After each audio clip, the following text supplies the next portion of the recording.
Hello everyone! Nandito po tayo sa bayan ng Kabinti kung saan po natin makikita si Chef GR. Nagbabasa po siya ng kanyang script para po sa kanyang gagawing role. Siya po ay magluluto ng mga inain dito sa unang hirit. Naku Inday! At alam mo naman kung ano nakalagay doon sa kanyang script na kung nang gagawin ay syempre naman at alam ko naman talaga. At syempre ang role niya magluluto ay di magluluto ang nakalagay doon. Charot! Abay, alam nga namang nakalagay din maglaba ay alam naman si Chef ang chef siya eh. Siyempre magluluto kayo naman talaga. Alam mo si Inday, number 1 pa sa alas 4. Charot lang. Charot!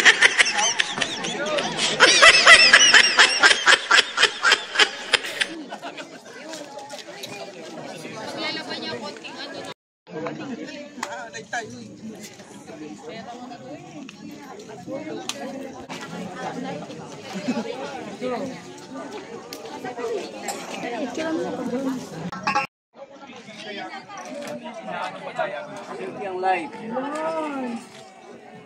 Ano yan?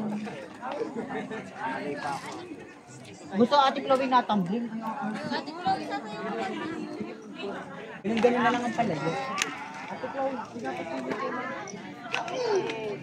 dapat